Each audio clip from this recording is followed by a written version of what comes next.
Okay, so have you ever talked to your kids or to somebody and you're like, listen, you tell them it this way and then they don't seem to get it. So you tell them another way and they still don't get it. And you could even say the same words again because you're like, okay, that just seems so simple. I'm going to make sure that I tell them and they're going to comprehend it. Welcome to Arise, because we have Jesus who, again, he's dealing with, and all of us are this way. This is human nature, that when we get close to somebody, that we feel that bond and we feel that elevation in relationship with them.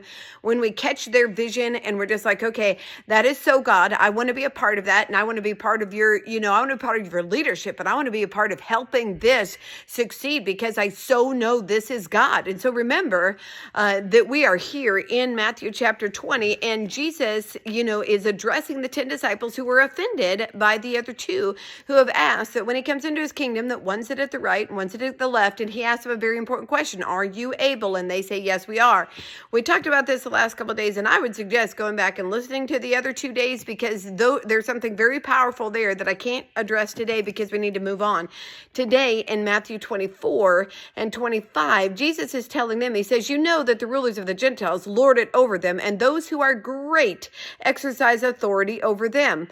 Yet it shall not be so among you. For whoever desires to become great among you, let him be your servant. And whoever desires to be first among you, let him be your slave. And so in here, I know that just seems like, oh my goodness, that is so extreme. So what are you talking about? A leader who actually becomes a slave? What does that mean?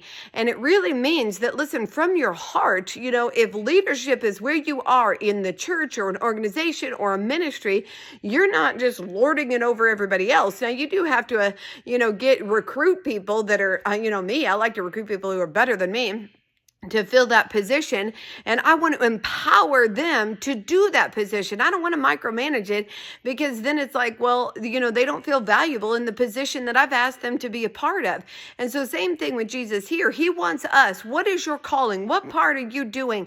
And are you serving them? So will you lay down? I want to make sure that each one of my leaders succeeds at what they have said they're going to do. And so I ask them and I check in with them. What do you need me to do to help you out? What do you need me to do to get this to you so that you can succeed?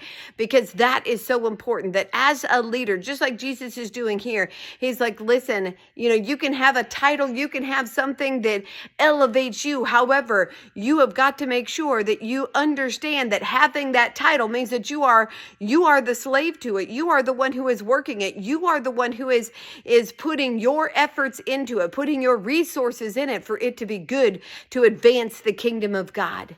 Are you doing that as a leader? Or do you just have a title?